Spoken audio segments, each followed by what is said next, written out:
anteriormente 2 programas que foram especialmente dedicados à psicose. Um desses programas se voltou especialmente para abordar as formas amplas, as formas gerais da psicose.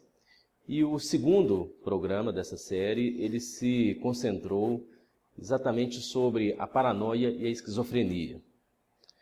Especialmente nesse programa sobre paranoia e esquizofrenia, eu mencionei que nós ainda teríamos um terceiro programa, que é este agora, que se inicia, um terceiro programa voltado especialmente para o tratamento das psicoses. Portanto, hoje eu gostaria de desenvolver alguns argumentos, algumas observações relativos exatamente a isto, ao tratamento possível das psicoses a partir da psicanálise. Nós temos, na atualidade, a meu ver, neste território, relacionado a esse assunto, alguns aspectos clínicos que são muito relevantes, que devem ser considerados, porque faz toda a diferença quanto ao tratamento, considerá-los ou não. Primeiramente, quanto a esses aspectos clínicos, ou seja, aspectos bem voltados para a prática, para a condução do tratamento, o primeiro aspecto que eu chamaria aqui bastante a atenção para ele é relativo a uma observação já desenvolvida por Freud em alguns de seus textos relativos à psicose. E em um dado momento destes textos, Freud vai nos dizer que o psicótico ele pode e ele usualmente desenvolve formas próprias, de lidar com aquilo que se passa com ele. Ou seja, os psicóticos desenvolvem, por assim dizer, formas autônomas de tratamento. E, especialmente, um modo de lidar com o que se passa, com todo aquele excesso e, às vezes, com todo o desnorteamento que se passa com ele próprio, um modo de lidar com esta circunstância, muito bem demarcada, muito bem indicada por Freud, é exatamente por meio do delírio. Ou seja, Freud nos propõe, e esta proposta ela tem um alcance clínico considerável e vai, curiosamente, na contramão de muito do que se pensa acerca, por exemplo, no campo da psicopatologia e no campo da psiquiatria, muito do que se pensa acerca da psicose. Freud vai nos propor que o delírio é uma tentativa de cura. O delírio, o trabalho do delírio é um trabalho que vai na direção de se reerguer, de se edificar aquilo que ruiu, a partir, por exemplo, do surto. Esta observação de Freud ela é muito interessante, ela, como eu disse, ela tem um alcance clínico considerável, porque Freud está nos dizendo que o delírio ele não deve ser tomado como um sintoma qualquer da psicose. Ou seja, o delírio, diferente de outras circunstâncias que se passam com o sujeito psicótico, o delírio é exatamente o caminho por onde, e aí nós podemos ter sucesso ou insucesso, mas é o caminho por onde o sujeito se volta para um trabalho de reedificação. Um tanto quanto homólogo ao que seria, por exemplo, o sintoma para a neurose. Da mesma forma que o sintoma no neurótico, por mais que ele possa ser perturbador, por mais que ele possa ser dificultador da vida, do dia a dia, dependendo do sintoma, isso ocorre. Do mesmo modo que o sintoma ele tem uma função na neurose, ele tem uma função de amarração, ele tem uma função de costura. O delírio, por sua vez, de maneira homóloga na psicose, o delírio, portanto, ele tem uma função de sustentação. Busca-se, por meio do delírio, como eu disse, recosturar, fechar uma brecha que se abriu. Nesse sentido, a partir do momento que Freud nos propõe essa formulação bem interessante, ele começa já a nos apontar que o próprio sujeito na psicose, ele vai, de certa forma, buscar saídas, buscar vias de estabilização por ele próprio quanto àquilo que se passa, não é?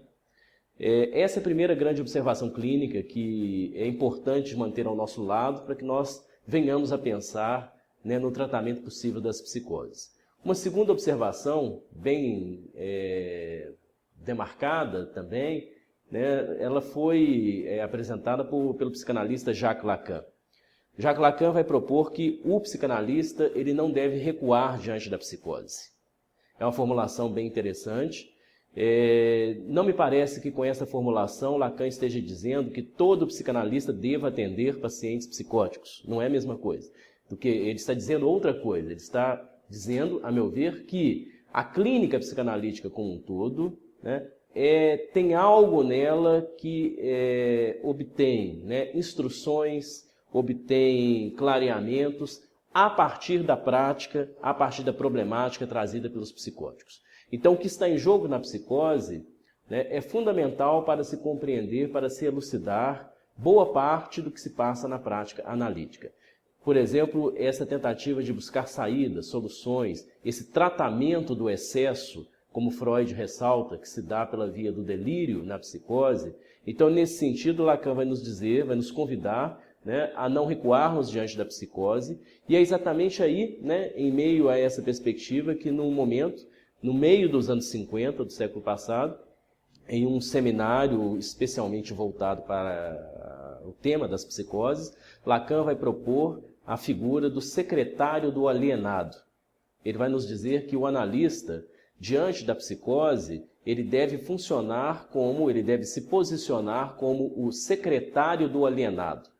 Essa formulação, a meu ver, ela tem íntima relação com aquilo que Freud nos disse antes, né? O delírio é uma tentativa de cura, ou seja, o psicótico ele tem condições de trazer, de propor por ele próprio um caminho, né, que lhe aponte uma possível estabilização, né, do que se passa com ele. Secretário do alienado é a figura que Lacan propõe, não é uma formulação proposta originalmente por ele, essa formulação vem da psiquiatria francesa do século XIX, especialmente do Forret, que é um psiquiatra. Lacan vai até Forret, retira de lá essa expressão, essa formulação, dá a ela um novo tom e começa a nos indicar um possível posicionamento do analista diante da psicose. O analista deve secretariar. Ele tem um papel mais coadjuvante do que protagonista. Exatamente por quê? Porque o sujeito traz com ele, ou pode trazer com ele, os elementos fundamentais para a estabilização do que se passa.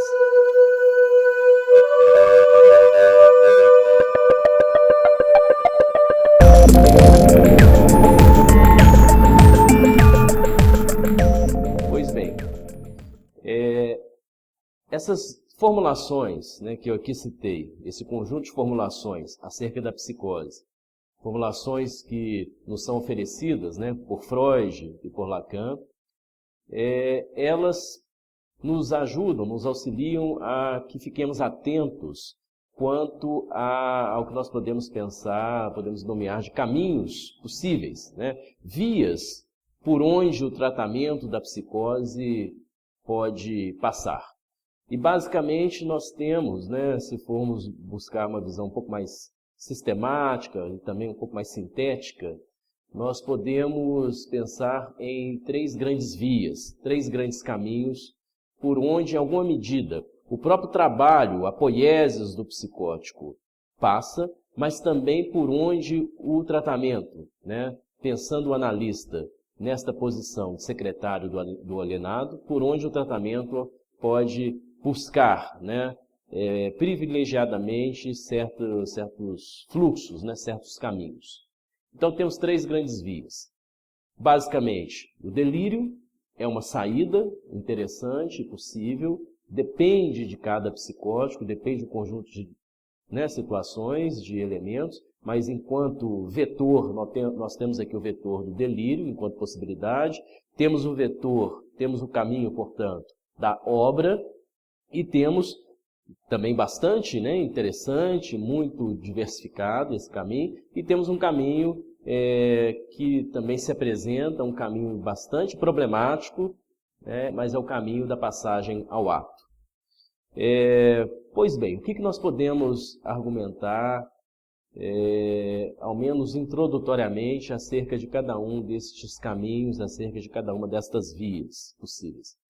Quanto ao delírio, quando nós pensamos no delírio, localizamos o delírio na psicose, neste contexto freudiano, é importante considerar que o que está em jogo no delírio é a produção de sentido, não é? Então, o delírio, né, pela via desta produção, pela via do que se passa, né, quanto ao campo do sentido, das formulações delirantes que tem a ver com o sentido, nós podemos compreender que por esse caminho de produção de sentido, né, por meio, por exemplo, da palavra, mas eventualmente por meio da letra, por meio da escrita, temos também uma escrita delirante, a palavra delirante, o pensamento delirante, nós temos ali uma espécie de costura, nós temos ali o estabelecimento de uma borda quanto ao excesso, quanto ao gozo, por assim dizer, que invade o sujeito psicótico. Então, nesse sentido, sim, é que fica um pouco mais clara a função do delírio que eu mencionei antes. O delírio, né, ele funciona como uma espécie de borda, como uma espécie de barreira de contenção em relação àquilo que, na falta do delírio, poderia ser extremamente invasivo, mais do que já é, poderia ser despersonalizador, poderia ser dispersivo. O delírio, então, é uma via de possível concatenação, né, de ajuntamento daquilo que, do contrário, poderia estar extremamente pulverizado, não dando, portanto, não possibilitando, portanto, nenhuma estabilidade ao sujeito. Temos grandes exemplos, né, de construções delirantes bem-sucedidas, pelo menos em alguma medida, nesse sentido que eu acabei de indicar. Em Freud mesmo encontramos um exemplo clássico, importante, que é o caso Schreber, né? Schreber, por meio da certeza delirante, que lhe dá uma estabilização, certeza delirante esta, que se concentrava na ideia, né? Mais que ideia, na certeza, sou mulher de Deus. Schreber é um homem, né? É um juiz atuante, né, no campo do direito, e ele, no seu longo percurso, ele constrói a formulação. O seu delírio passa por muitas transformações, mas tem um eixo que não se transforma, não se altera, e que é o fio condutor, uma espécie de fio de Ariadne, e que esse fio se encontra nessa formulação. Sou mulher de Deus. Então, há um delírio sofisticado, complexo, multifacetado, mas que, ao final das contas, em alguma medida, Schreber se estabiliza. Schreber contém o seu enlouquecimento, né, ao redor dessa cápsula, sou mulher de Deus. Aqui em Minas temos um exemplo sugestivo, né? Não estou dizendo que seja um caso estritamente psicose, mas há ali algo muito sugestivo e que vale a pena ser mais pensado, ser melhor visto.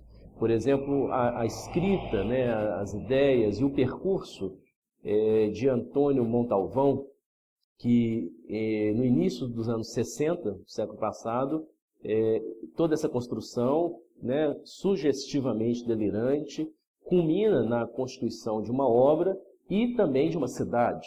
Existe uma cidade que é fruto, né, desse percurso, e Montalvão argumenta que ele estava tomado pelo trabalho, que haveria de ser qual? Né? A construção de uma nova Troia.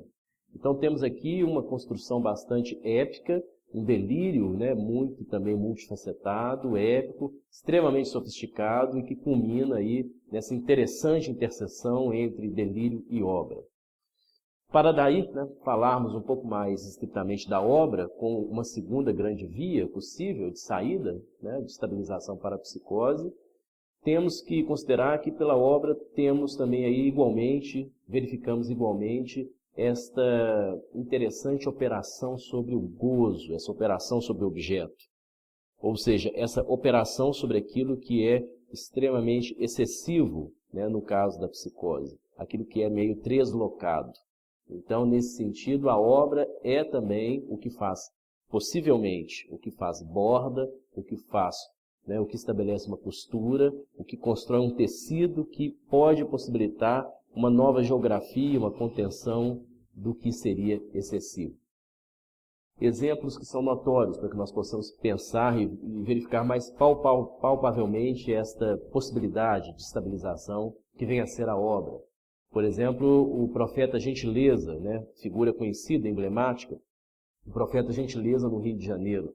Então, seus estandartes, a sua escrita, né, a sua marca pela cidade, a sua própria presença, A sua própria figura, a construção da sua figura, parece-me que é ali uma obra em progresso, claramente uma obra em progresso. Outro exemplo também muito emblemático, né? Temos exemplos emblemáticos e exemplos mais discretos, mas um outro emblemático, certamente, é Arthur Bispo do Rosário, que com suas cordas, com seus nós, com suas esculturas, tranças, suas próprias roupas, os chamados parangolês, né? Esse tecido, né? que ele faz e desfaz, certamente ali nós temos uma obra e o que a gente vê é uma tentativa de tessitura de um novo mundo, né? Arthur Bispo está tecendo e destecendo o sentido, e ao fazer isso ele está tecendo um próprio mundo possível a partir do surto. Um outro exemplo muito sugestivo, me parece, é a Casa da Flor, né? Um monumento que recebe muitos turistas no Rio de Janeiro, em São Pedro da Aldeia, uma obra interessantíssima do Gabriel Joaquim dos Santos, que no início do século XX ele reúne uma série de elementos materiais, restos, o que hoje seria chamado de sucatas, talvez naquele tempo nem havia muito essa acepção. Ele reúne objetos, reúne restos, reúne dejetos, aquilo que parece não ter serventia, aquilo que deixou de ter uma certa funcionalidade, e transforma o objeto em uma outra coisa. E ele vai construindo literalmente uma casa a partir daquilo que seriam restos de outras casas, de outras construções, de pessoas, de trajetórias, mas que para ele, né, funciona como uma matéria-prima fundamental para a construção de uma nova morada, que obviamente é muito mais do que a construção de uma casa em si, mas ele construindo um novo lugar no mundo. Uma obra que lhe ocupou durante décadas e que, né, provavelmente tenha tido essa função de estabilização. Stamira, outro exemplo emblemático, já muito conhecido, né? Stamira e a manipulação, o metabolismo que ela realiza com o dejeto no lixão, né? Ela faz do lixo um objeto de sentido que lhe proporciona, também ao que tudo indica, suportar o insuportável. É isso que o psicótico, pela via da obra, está posto a fazer, né? Buscando caminhos, buscando construções que lhe possibilitem suportar o insuportável. Aqui em Minas temos um exemplo também, uma pessoa já falecida, mas um exemplo muito interessante, notório, folclórico inclusive, a Sinhá Olímpia, em Ouro Preto, que nos anos 50 e 60 recebia os turistas, era uma figura tão visitada, né, tão vista em Ouro Preto quanto as igrejas barrocas, e que inspirou poetas, né? Caso do Drummond de Andrade, inspirou músicos, Milton Nascimento, há até um enredo de escola de samba, Deu a Louca no Barroco, né? Inspirados nessa figura extremamente interessante da Sinhá Olímpia, que também, com seus objetos, com os dejetos, que para ela não eram simplesmente dejetos, mas com os seus tecidos, as suas tranças e com as suas roupas, né? Ela acaba construindo cordões, né? Acaba construindo linhas, um fio e uma trama que acabam lhe dando uma certa estabilidade.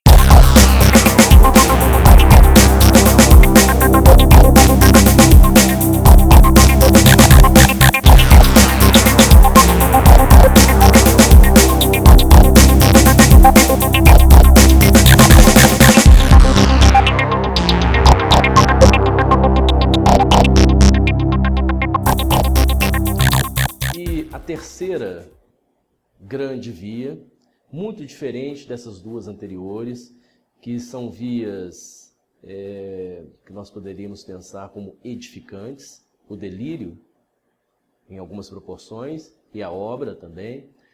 Diferente dessas duas grandes vias, nós temos a terceira via, que é a passagem ao ato, não é?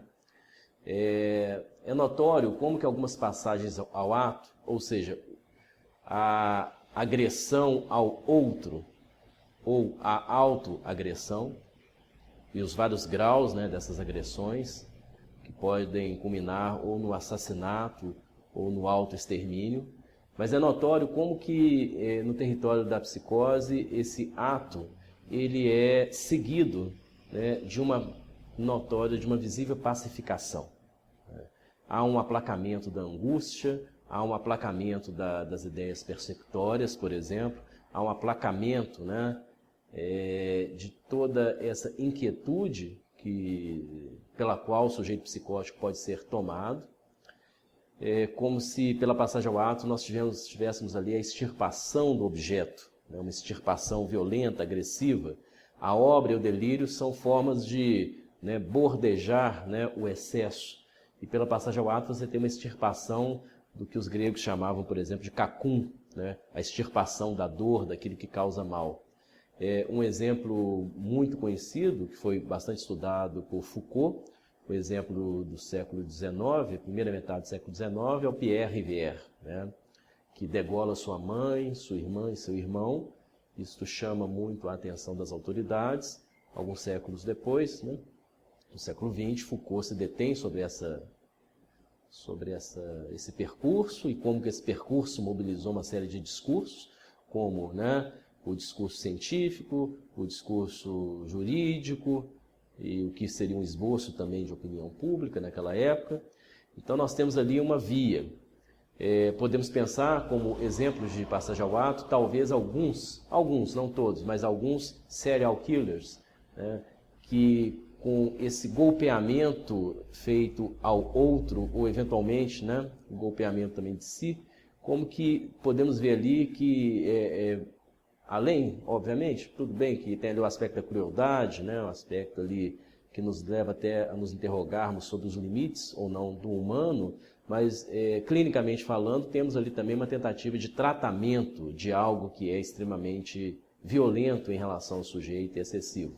Van Gogh, por exemplo, né, e o ato de cortar sua orelha, bastante sugestivo para que pensemos na figura da passagem ao ato como uma forma de se buscar uma solução diante de algo que lhe aflige.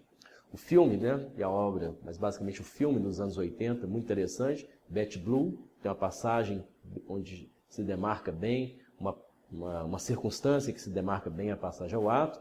Enfim, são exemplos também bastante notórios, mas o que a gente verifica é que a passagem ao ato, obviamente, é uma via que ela acaba ocorrendo quando as outras falham, não há outra saída, não há outro caminho, e do ponto de vista clínico nós temos que buscar circunstâncias favoráveis que retirem essa terceira via como uma via necessária, uma via, né, desejável, ou infelizmente como a única via que sobrou ao sujeito psicótico, né.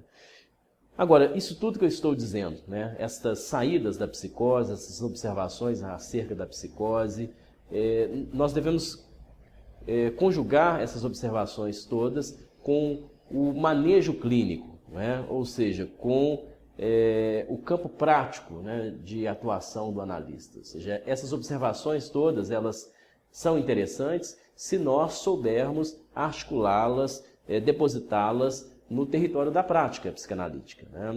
Eu não estou aqui interessado em fazer, por exemplo, uma leitura sociológica do que está em jogo na psicose, ou até uma explicação teórica da psicose. O fundamental é que a conceituação, que tem o seu lado teórico sim, mas que a conceituação ela resulte, de fato, em elementos, em táticas, em estratégias que são práticas, né? Então, quanto ao tratamento da psicose, é fundamental que a gente considere, pensemos em condições que criem situações favoráveis do ponto de vista transferencial, que possibilitem fundamentalmente a obra ou, em alguma medida também, o delírio.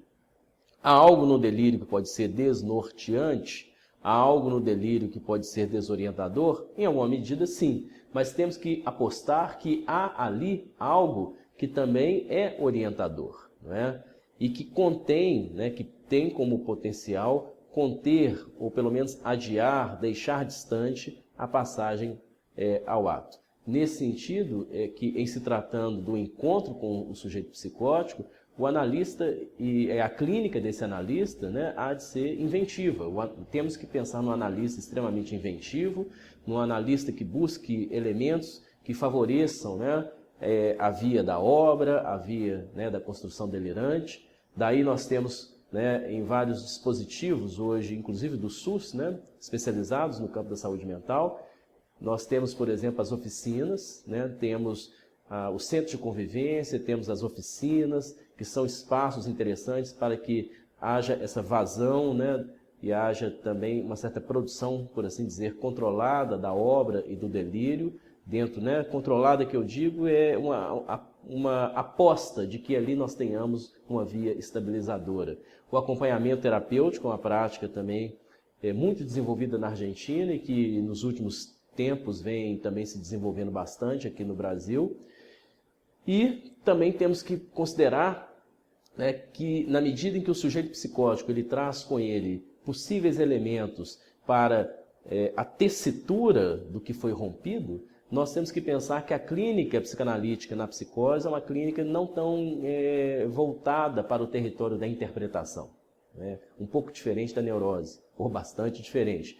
Porque, nesse sentido, o psicótico, ao estar envolvido com o seu delírio, ao estar envolvido com a sua poiesis, com a sua obra, ele está também envolvido num trabalho interpretativo. O delírio é uma grande interpretação. A obra é uma interpretação pelas mãos, uma interpretação tátil, uma interpretação pela pele, uma interpretação de impacto, né? Enquanto o delírio é uma interpretação no campo do juízo, no campo das palavras, no campo das ideias.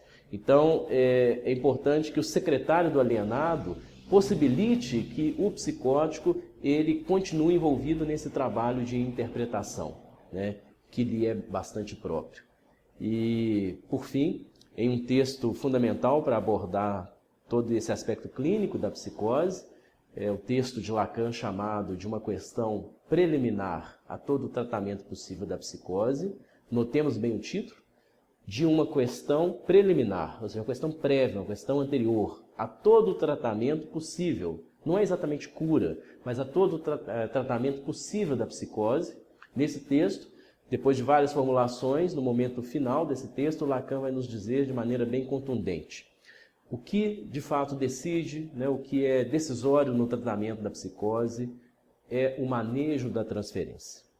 Então, criar um campo transferencial, estar atento ao campo transferencial, o analista por meio das suas presenças, das suas ausências, estar mais presente, mais próximo, ora mais distante, né, mais explícito, mais discreto, mas possibilitar nessa báscula, né, que